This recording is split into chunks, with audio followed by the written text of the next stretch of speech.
it would be a couple of things that we've hit on. And one, it's that cyber is not an IT problem. There's a technical component to this, no doubt, and we need technical people on it. But if we treat it as such of, I'll let those nerds in IT to figure that out, you're going to lose that battle. So from a business standpoint and the government standpoint, this is a shared problem between the business, the functional lines. So the example that I gave of FBI leveraging functional and technical skill sets, that's an example for the private sector of how do you protect yourself, which then leads into somewhat we're in it together. So the business folks need to look at the IT folks of, hey, we've got to solve this problem together, as well as then from government to government, law enforcement to private sector, we've got to be better cooperating on this threat because it's too massive.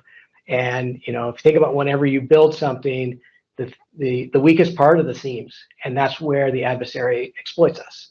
And so we need to tie those seams together and make them stronger so they can't get in between.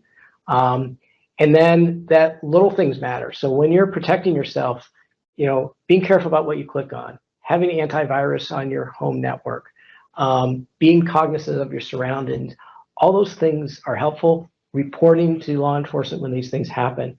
They don't seem grandiose, but those little things that people do and putting that complaint in there, 6 months from now, that may be that little piece of evidence that has now turned that case. We never know what that is, but that's what we're good at, is we're good at put that together. But it takes the little things on our end of working through that, as well as then the victim providing that to us.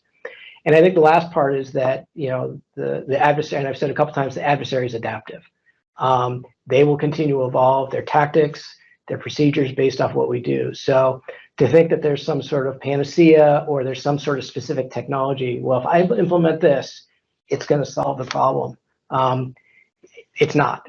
You gave the example of the moat. Well, it's the moat. It's the arrows flying down on them. It's the crocodiles that are in the moat. It's the oil that gets dumped over. All those things is going to deter people. But if you leave your back door open, they're just going to walk in that way. So it's continually making sure that we're reevaluating the environment, reevaluating the adversary, and learning from each other.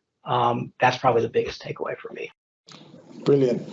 Bryan, I want to thank you so much. I so look forward to welcoming you in the Caribbean. We're going to do this again, and we're going to do it in person, and we're going to do it to a big live audience. I want to thank you for contributing today. I think it's important for us to hear and learn and know and partner and collaborate in this type of virtual environment too, because our intended audience is Caribbean, but it's truly global effectively. But I think those of us in the Caribbean can benefit from everything that you've said, everything that we learn from the next panel that also covers a panel of experts that will cover certain detailed cybercrime issues. But it's important we thank you for this contribution to our conference. We aim to use this information to help build cyber resilience in the region, individual cyber hygiene, and then regional cyber resilience and national cyber resilience for good, great, sustainable development. Thank you again, and thank you to the audience for joining us. Thank you, Bryan. Appreciate it.